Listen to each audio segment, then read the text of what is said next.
Irmãos, boa noite. Que a graça do nosso Senhor Jesus Cristo esteja com cada um de vocês. Que bom que vocês vieram. Vocês já pensaram que vocês poderiam estar em qualquer lugar? Vocês poderiam ter escolhido ir para qualquer lugar? Mas vocês escolheram vir à casa do Senhor para adorar o nome dEle e também para escutar o que Ele tem para dizer para nós. E isso é muito importante, porque o mundo ele não está interessado no que Deus tem para dizer. É por isso que a Bíblia diz que nós somos como as meninas dos olhos do Senhor, porque nós somos os únicos que temos interesse em ouvir o que Deus quer dizer. Amém? E eu espero que nesse momento seja bem proveitoso aos irmãos e que os irmãos possam realmente se alimentar da palavra do Senhor. Abra suas Bíblias em Gálatas, capítulo 1. Eu estarei lendo para os irmãos do versículo 1 até o versículo de número 10. É a passagem que Deus colocou no meu coração e que eu acredito que vai ser de muito proveito para nós nessa noite, porque nós estamos vivendo em uma cultura que vai se chocar com o que Paulo está ensinando aqui. E é importante que nós saibamos disso e estejamos preparados para poder enfrentar as adversidades, tanto culturais como filosóficas, que o mundo oferece para nós. Gálatas, capítulo 1, versículo 1. Bom, vou ler aqui no telão da parede, né? Fica mais fácil.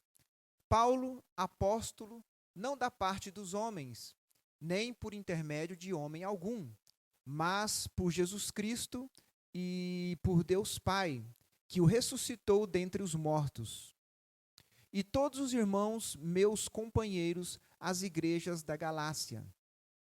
Graça a vós outros e paz da parte de Deus, nosso Pai, e do nosso Senhor Jesus Cristo, o qual se entregou a si mesmo pelos nossos pecados, para nos desarraigar deste mundo perverso, segundo a vontade de nosso Deus e Pai. A quem seja a glória pelos séculos dos séculos. Amém. Admira-me que estejais passando tão depressa daquele que vos chamou na graça de Cristo para outro evangelho, o qual não é outro, senão que há alguns que vos perturbam e querem perverter o evangelho de Cristo.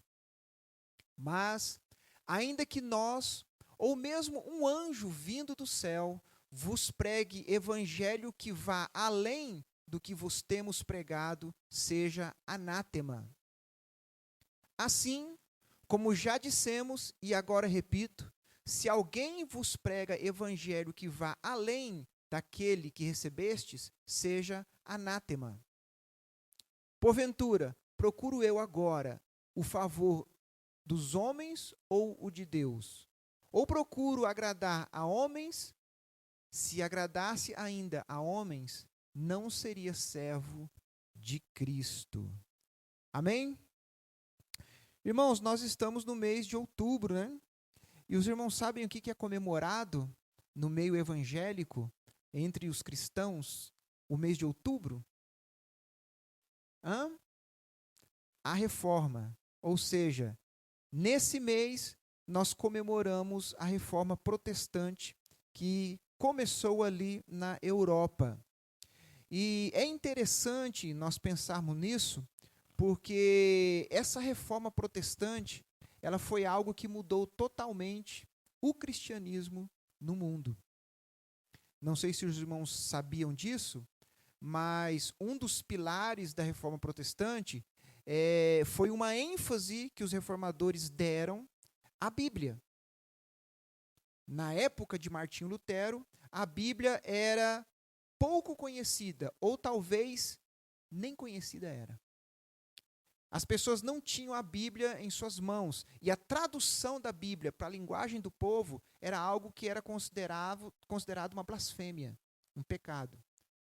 A única tradução que era considerada uma tradução oficial da igreja era para o latim. E não sei se é do conhecimento dos irmãos, eu creio que vocês já escutaram falar sobre isso. Antigamente, as missas eram feitas só em latim. Ou seja, o povo não entendia. Então, os reformadores, quando começaram a ver isso, eles se incomodaram. Por quê? Principalmente no caso de Martinho Lutero, que ele é o ícone da reforma. Não que só ele foi o reformador, mas ele foi o ícone, o que fez com que explodisse a reforma em toda a Europa. Ele se preocupou muito na questão do o que é a palavra de Deus. Ou melhor, o que são esses escritos que nós temos aqui, que nós chamamos de Bíblia, que são vários escritos de vários autores ou de várias pessoas. O que é isso? Isso daqui é uma palavra de homens, que cada um tem a sua opinião e expressou a sua forma de enxergar o mundo ou sua forma de compreender o que é a vida? Esses escritos são escritos de pessoas que pensavam mais ou menos parecido sobre o que seria a vida, e aí fizeram uma coletânea e juntaram tudo, e por isso ela é tão coerente? Essa escritura é algo que foi produzida meramente pelo intelecto humano? Ou será que esses escritos, essas cartas e livros, que são chamados de evangelhos ou narrativas no Antigo Testamento, algumas, ou também são chamados de cartas ou epístolas, esses livros, será que eles teriam origem divina na sua inspiração? É sobre isso que Paulo está falando aqui. É sobre esse tema que Paulo está... E o mais interessante, irmãos, com essa questão de Paulo estar falando sobre isso, é que ele não está falando para pessoas que não pertencem ao cristianismo. Ele escreveu essa epístola justamente para igrejas, pessoas cristãs. E parece que estava acontecendo um problema muito sério nessas igrejas. Nós também vivemos dias que muitos tentam adaptar o evangelho para agradar pessoas, tornando-o mais palatável, mais fácil, menos confrontador. Mas, como nós lemos aqui, o verdadeiro evangelho, ele não é um produto humano, que é fruto de uma cultura, que pode ser adaptado segundo a cultura da época. Eu não sei se vocês já viram isso na televisão ou nas redes sociais, mas eu já vi inúmeras pessoas famosas, cantores, cantoras, atores, atrizes, políticos famosos, que eles diziam que a Bíblia tinha que se adaptar à nossa realidade, à nossa cultura. Então, coisas que são consideradas inadmissíveis hoje, eles querem tirar isso da Bíblia. Porque tem um tom agressivo, ou talvez na linguagem deles preconceituoso, ou talvez na linguagem de algum discurso de ódio. A verdade é, muitos consideram a Bíblia fruto de uma cultura. E sendo fruto de uma cultura, esse livro pode ser adaptado segundo as culturas existentes hoje. Mas aí existe um princípio que está por trás disso. E o princípio e a pergunta que tem que ser respondida é a seguinte: esse livro, essas palavras, esse texto, ele é um texto de origem humana ou ele é um texto de origem divina? Essa é a resposta que vale ouro. Porque, dependendo da concepção que você tiver desse livro, que nós chamamos de Bíblia, é a forma como você irá tratar todos os assuntos que tem neste livro. Se você achar que esse livro é somente um livro produzido por uma cultura e feito simplesmente pelas ideias de seres humanos, você vai ler esse livro com um entendimento. E você realmente vai achar que, não, tem coisas aqui que eu gosto, tem coisas que eu não gosto. Agora, se você acredita que esse livro tem origem divina, aí muda a história. Porque daí não interessa o que a cultura diz, e muito menos interessa o que eu penso. O que interessa é o que o livro diz. Porque se ele é de origem divina, aqui está sendo expresso o que Deus quer, o que Ele pensa, o que Ele exige de cada um de nós. Os reformadores entenderam isso. Os reformadores perceberam isso, que esse livro, ele é de origem divina. Se você buscar qualquer reformador, você vai perceber a forma como eles tratavam a Bíblia. Eles tratavam como um livro santo, as palavras de Deus, algo que é digno de toda a reverência, de todo o temor e de toda a dignidade. Um livro que ele não está abaixo da cultura, nem sequer está equivalente à cultura, ele está acima da cultura. Os reformadores trataram isso. E nos seus vários escritos estavam relatados essa verdade. E os estudiosos depois, olhando os escritos dos reformadores, eles chegaram à seguinte conclusão. Eles chegaram à conclusão que os reformadores deveriam ter um lema. E eles colocaram um nome para esse lema. E esse lema é muito conhecido de nós. Sola Scriptura. O que eles queriam dizer com isso? Eles estavam dizendo que todos os reformadores, eles acreditavam que o cristianismo, a vida de qualquer ser humano, ela deveria ser regida pelas palavras desse livro. E somente pelas palavras desse livro. Sola Scriptura. Somente a Escritura.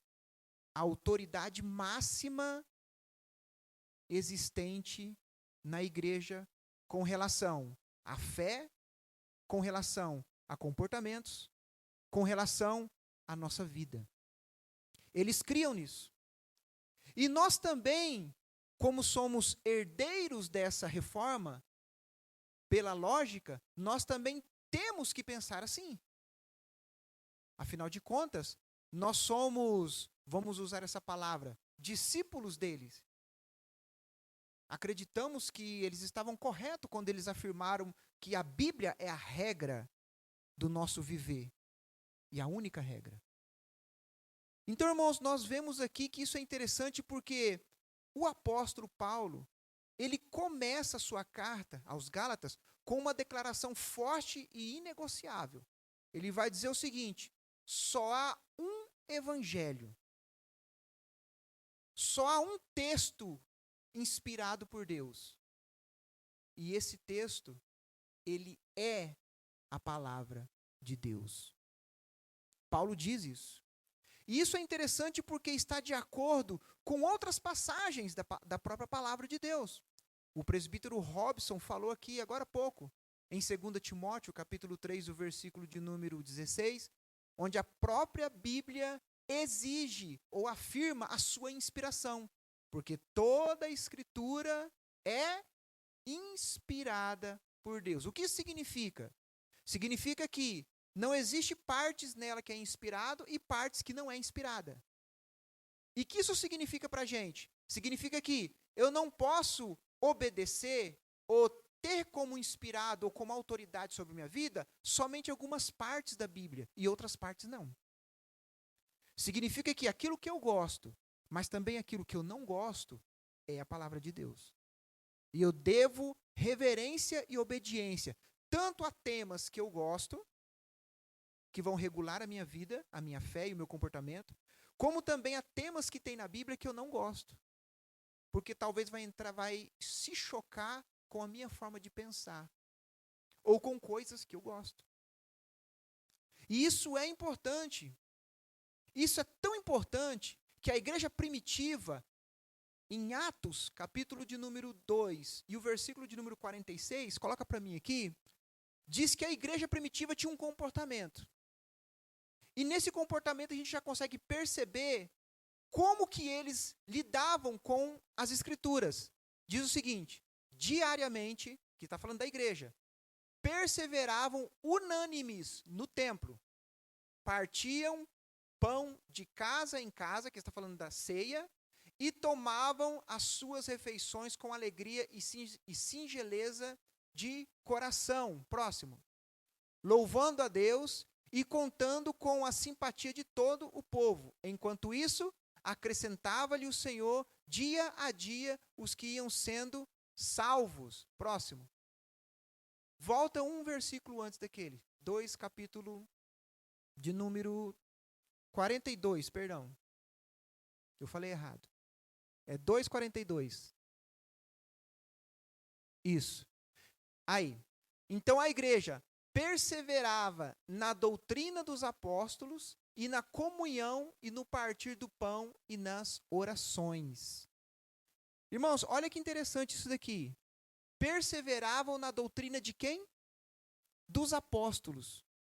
Agora, naquela época, os apóstolos estavam vivos e eles ensinavam os ensinamentos de Jesus. Mas em nossos dias, os apóstolos estão aqui para nos ensinar? Vivos? Não. Então, qual é o único registro confiável que eu tenho deles que fala da vida de Jesus e seus ensinamentos? A Bíblia. Então, isso significa, irmãos, que a igreja ela crescia porque elas perseveravam na doutrina, no que os apóstolos ensinavam, referente ao Messias. E por que eles faziam isso? Porque eles consideravam que Jesus, ele era divino, era o Messias. E se Jesus é o Messias, e o que eles falavam de Jesus, esse ser divino, e eles ensinavam, não o que eles pensavam, mas ensinavam o que Jesus havia ensinado, e se o que nós temos aqui são os registros que eles passaram para nós sobre os ensinamentos de Jesus, qual é a lógica nossa? É crer que essas palavras aqui são as palavras dos ensinamentos de Jesus, ou que ele ensinou. Sendo assim, são palavras divinas. Por que isso é tão importante, irmãos? Porque os nossos irmãos reformadores lutaram e morreram por isso. Porque naquela época, a autoridade da igreja, naquela época, a tradição da igreja tinha mais valor do que a Bíblia. Surgiram doutrinas que não haviam na Bíblia. E eles diziam que tinha mais importância e era digno de obediência, porque eles falaram que era. Mas os reformadores olharam e disseram, não está na Bíblia. E nós cremos que a Bíblia é inspirada. Então nós vamos obedecer e ter como doutrina só o que está aqui. O extra, a gente não tem a obrigação de obedecer. Porque nós não sabemos se é inspirado ou não. Mas isso daqui é inspirado. E hoje, irmãos, quando nós olhamos a sociedade, será que a sociedade, ela trata o evangelho como uma autoridade vinda de Deus? Como palavras vindas de Deus? E não somente palavras de homens? Isso estava acontecendo na igreja de Gálatas, nas igrejas de Gálatas. Gálatas é uma região. O que estava acontecendo ali? Alguns pregadores itinerantes que iam lá de Jerusalém ou de Israel, chegavam nessas igrejas e diziam o seguinte, olha, o que Paulo ensina está legal, mas não é só isso. Para ser salvo, vocês também precisam... Aí começava a ensinar as leis de Moisés, os costumes judaicos. E Paulo viu aquilo e falou, não é assim. Jesus não ensinou isso. Então Paulo começa a discutir com eles por meio dessa carta, ensinando que Paulo ele vai afirmar que a autoridade bíblica não é algo que vem de homens ou ensinamento de homens, mas vem, e nem vem por meio de homens, mas vem diretamente de Deus.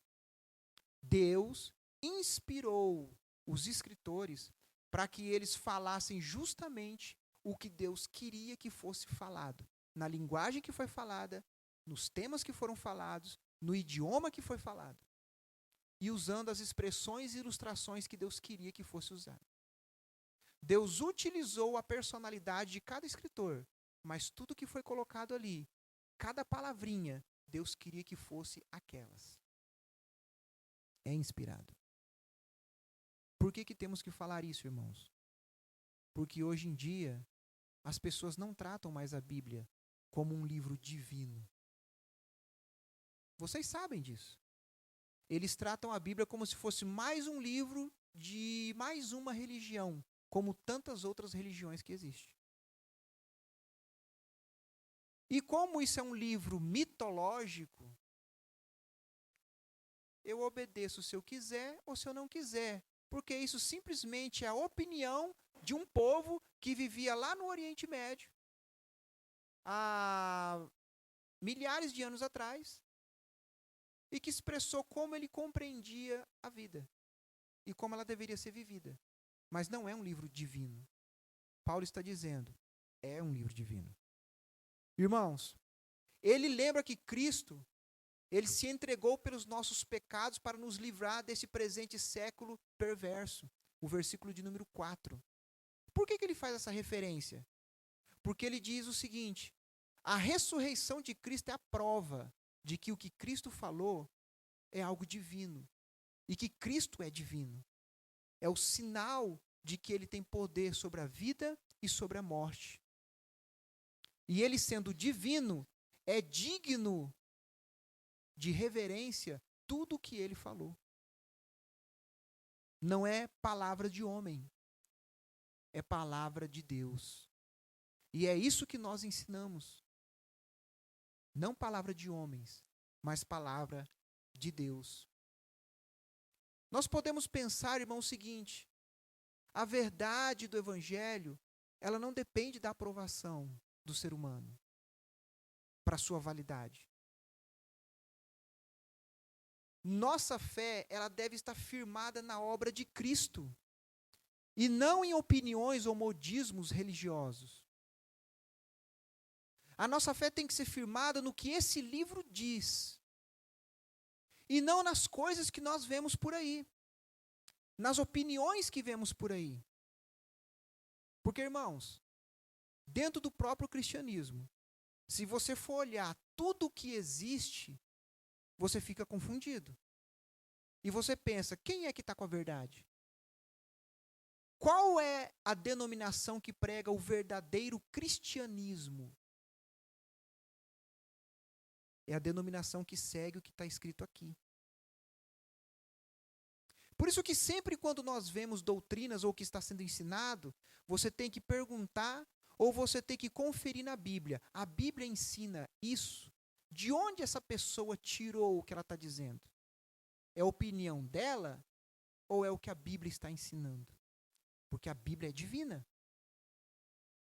Irmãos, a vida cristã, ela implica em libertação do sistema corrompido deste mundo.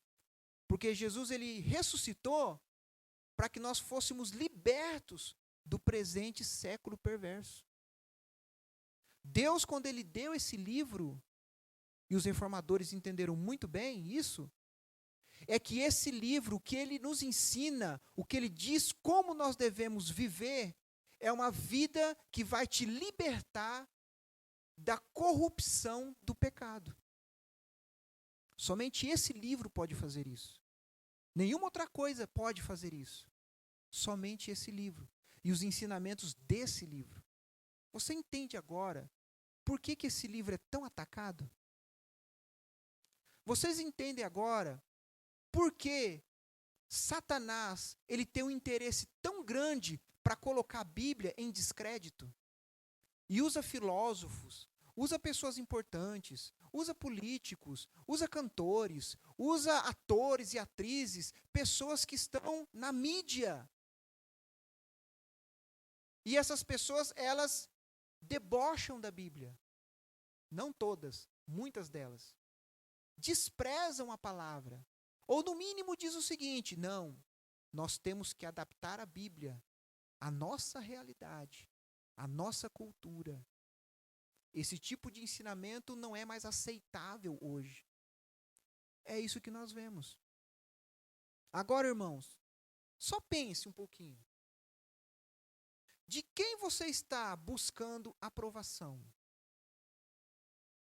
Nós estamos buscando a aprovação de Deus ou das pessoas?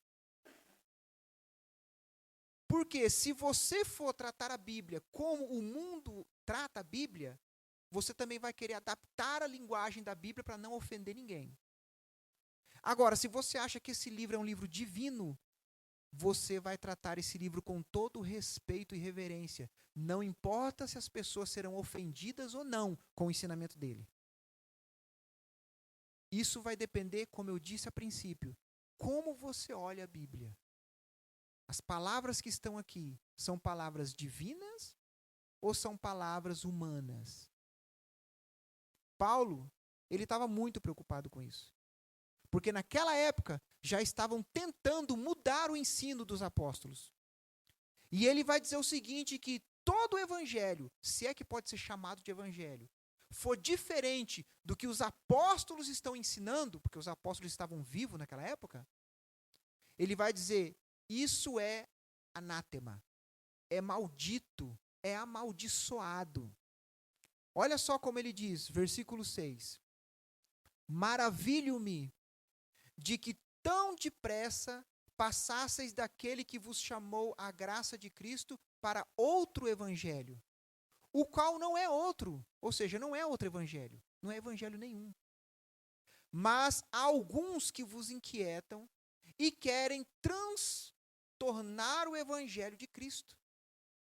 Mas, ainda que nós mesmos, ele está se incluindo no grupo de apóstolos, ainda que nós, os apóstolos, ou ainda que viesse um anjo do céu e eles anunciem a vocês outro evangelho, além do que já vos tenho anunciado, que seja anátema, ou seja, amaldiçoado. Paulo está dizendo que isso é tão sério, que ainda que alguém tivesse uma visão estrondosa, irmãos, imagine aparecer um anjo com raios de fogo brilhando no céu, e ele começasse a falar coisas contrárias à Escritura. Eu tenho certeza que muita gente ia seguir esse ser. Ele fala o seguinte, ainda que aparecesse um ser assim, glorioso, poderoso, que impressionasse toda a humanidade, ainda que esse ser aparecesse, e ele ensinasse algo contrário ao que nós ensinamos, esse ser é um ser amaldiçoado, porque ele está indo contra as palavras de Deus. Os irmãos estão entendendo a seriedade? Paulo, ele expressa admiração e ele expressa indignação, porque os gálatas estavam abandonando rapidamente aquele que os chamou pela graça. Porque seguir outro evangelho, irmãos, é sinônimo de abandonar a Cristo. Seguir outro evangelho é seguir outra verdade, e não a verdade que Cristo ensinou. Ele vai afirmar que não existe outro evangelho. Qualquer um, ainda que fosse esse anjo, ou que fosse um homem, que ensinasse algo contrário aos apóstolos, esse ser deveria ser amaldiçoado. Irmãos, isso é importante, porque nos ensina algumas lições práticas.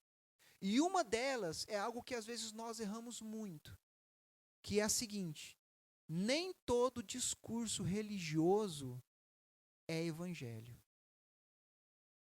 Nem todo discurso cristão, nem todos os pregadores que nós vemos na internet, ou na televisão, ou no rádio, significa que ele realmente está ensinando a doutrina de Cristo. Pode ser que ele esteja pregando outro evangelho. Mas como que eu vou saber disso? Eu tenho que conhecer a doutrina de Cristo. Eu tenho que conhecer o evangelho. Eu tenho que ter o hábito da leitura da palavra para entender se o que aquela pessoa está ensinando provém da palavra ou se é algo dele, pensamentos dele. nós precisamos estar atentos para não sermos enganados por ensinos distorcidos. Porque todo ensino distorcido é anátema, é amaldiçoado. O evangelho, ele não é negociável. O evangelho, ele não é adaptável. O evangelho, ele não pode ser moldado pela cultura. Ele molda a cultura. Porque o que é cultura? Cultura é o jeito de viver de um povo. E as crenças de um povo. Isso é cultura. Então, o evangelho não pode ser moldado segundo as crenças de um povo, ou o jeito de ser de um povo. O povo que tem que se moldar ao evangelho. Ao final de contas, o evangelho é a palavra de Deus. E isso é algo tão sério nas Escrituras, de que a palavra não pode ser moldada, ou não pode ser adaptada, ou a mensagem do que está na palavra de Deus não pode ser negociado, que Jesus ele fez algo interessante, que às vezes nós não prestamos atenção nisso. Abra sua Bíblia em João, o Evangelho de João, capítulo 6, o versículo de número 60. Eu quero ler com os irmãos, Evangelho de João, capítulo de número 6, o versículo 60. Olha o que vai acontecer aqui. Jesus, ele havia ensinado algo. Vou resumir para os irmãos. Ele havia dito o seguinte: aquele que não come da minha carne e não bebe do meu sangue, não tem parte comigo. Esse era o tema do sermão de Jesus, ensinando uma multidão. Depois que ele ensinou isso, olha o que acontece. Muitos dos seus discípulos, aqui não está dizendo, irmãos, que foram os curiosos, não foi a multidão, foram os discípulos. Jesus não tinha só 12 discípulos, ele tinha muitos discípulos. Os 12 eram os mais próximos dele, mas ele tinha centenas de discípulos. Olha o que diz aqui, que os seus discípulos, tendo ouvido tais palavras, disseram, olha o que eles disseram: duro é este discurso, quem pode ouvir? O que Jesus estava ensinando era algo que deixavam eles escandalizados, horrorizados. Imagina falar para um judeu que se você não tomar do meu sangue, você não tem parte comigo. Para um judeu isso era um absurdo, porque não poderia nem comer, beber sangue de animal, quanto mais de um ser humano. Eles interpretaram de forma literal. Agora, versículo 61. Mas Jesus, sabendo por isso mesmo que eles murmuravam a respeito de suas palavras, ou seja, do que Jesus estava ensinando, interpelou-os, ou seja, interrogou-os, né? Isso vos escandaliza? Vocês estão horrorizados com o que eu estou ensinando? Próximo. Que será, pois, se virdes o Filho do Homem subir para o lugar onde primeiro estava? Próximo. O Espírito é o que vivifica, a carne para nada aproveita. As palavras que eu vos tenho dito são Espírito e são vida. Próximo. Contudo, há descrentes entre vós, pois Jesus sabia desde o princípio quais eram os que não criam e quem o havia de trair. Próximo. E prosseguiu, Jesus continuou dizendo, por causa disso é que vos tenho dito, ninguém poderá vir a mim, se pelo Pai não lhe for concedido. Próximo. À vista disso, olha o que aconteceu, irmãos. Muitos dos seus discípulos o abandonaram e já não andavam com ele. Por causa de um sermão, Jesus perdeu um monte de discípulos. Se fosse nos dias de hoje, se um pregador, por pregar a palavra de Deus, como ela tem que ser pregada, escandalizasse, horrorizasse um monte de membros da igreja, será que ele mudaria a mensagem? Será que ele amenizaria a mensagem? Será que ele adaptaria essa mensagem à cultura para que as pessoas não ficassem tão horrorizadas e não perdessem os membros da igreja? Qual foi a atitude de Jesus? Próximo. Então, perguntou Jesus aos 12, porventura, quereis também vós outros retirar-vos, olha o que ele falou. Ele viu que muitos discípulos estavam abandonando ele por causa dessa mensagem.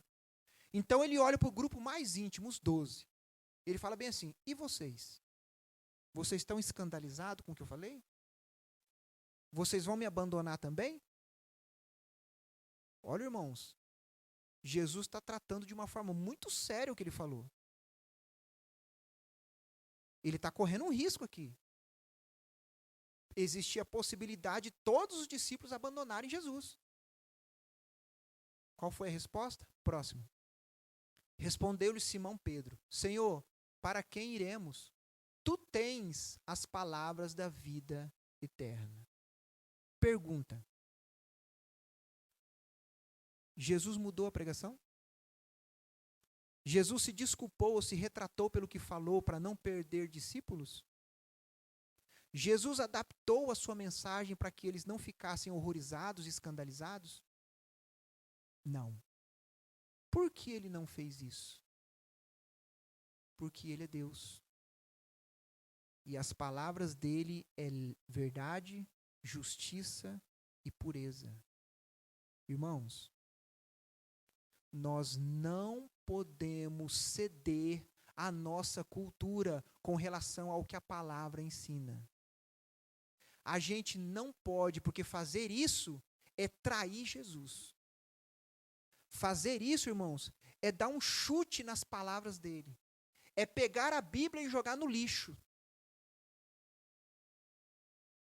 Ou nós somos fiéis ao que ele falou e estamos dispostos a sofrer qualquer consequência que seja da sociedade,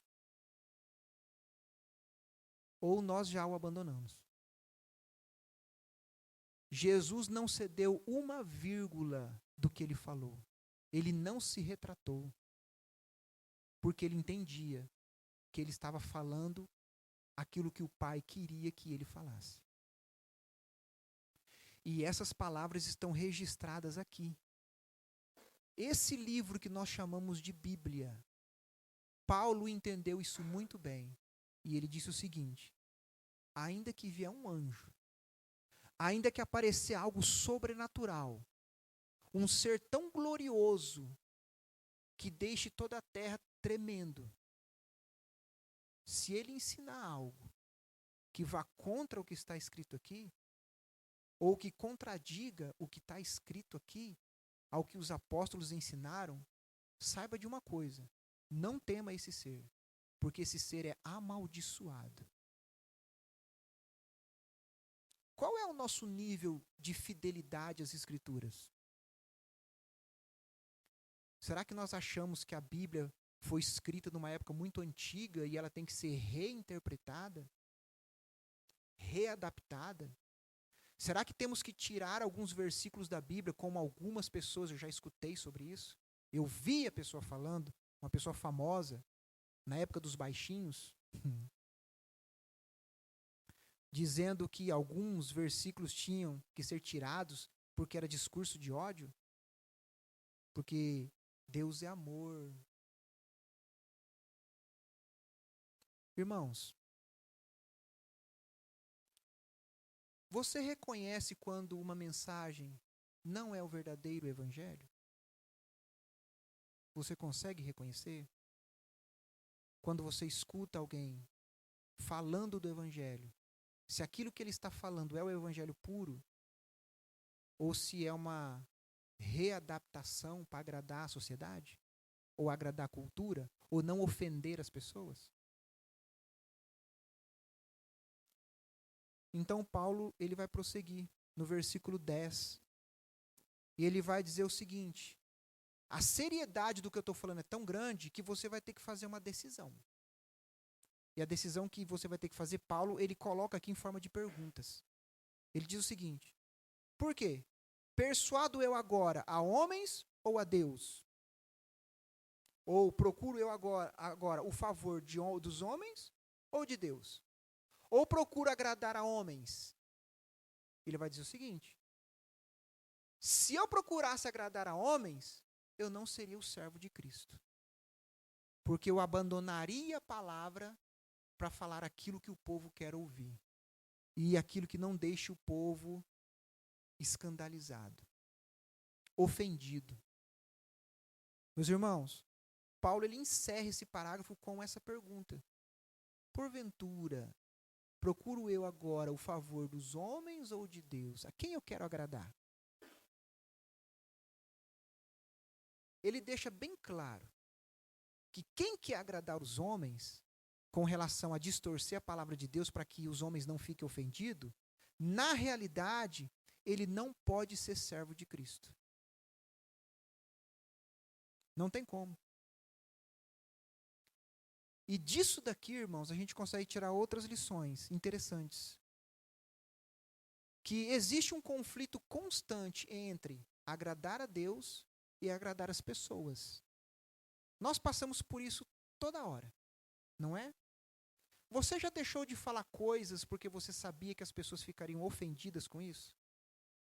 E você naquele momento não queria problema? A gente passa por isso direto. Quanto mais com relação à palavra de Deus.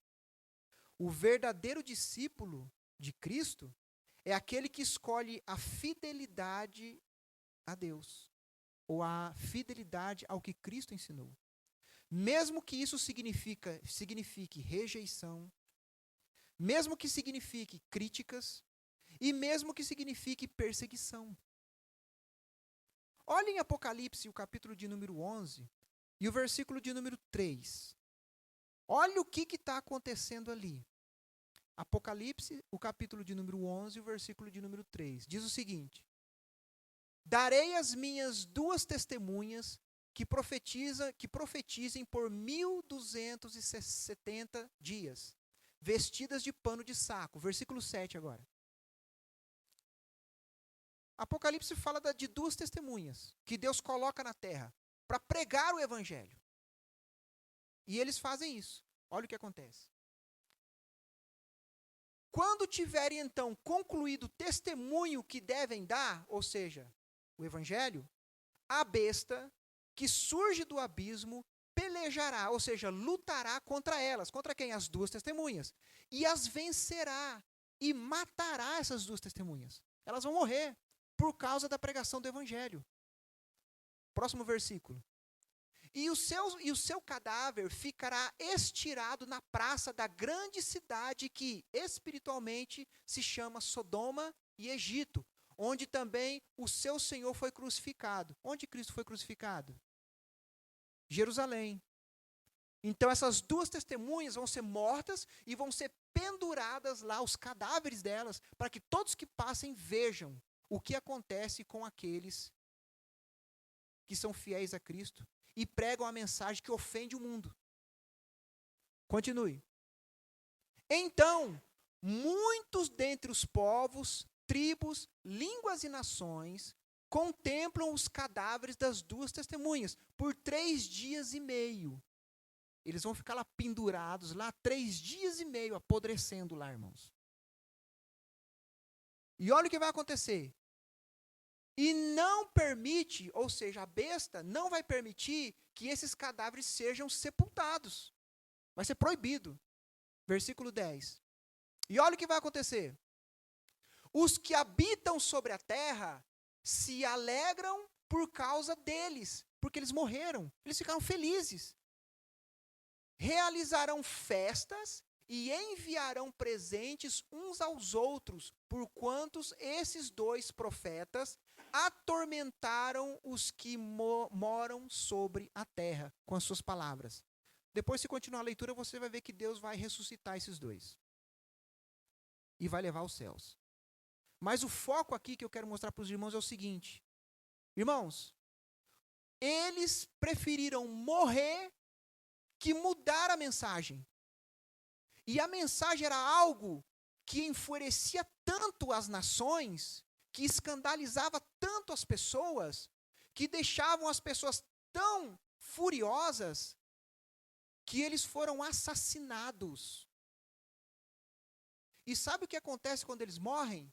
Festa. Imagine o mundo inteiro festejando a morte de duas pessoas, ao ponto de festa, de darem presentes uns aos outros. Seria mais ou menos assim, desculpe a linguagem, matamos a desgraça que perturbava os povos. Pergunta, a mensagem deles ofendia as pessoas? Muito.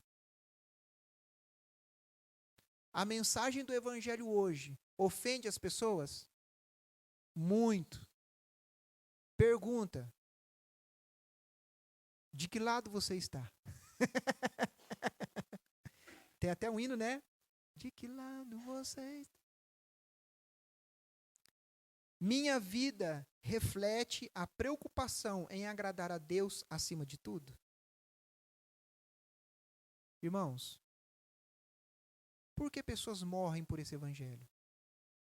Por que nós não podemos mudar a mensagem desse evangelho?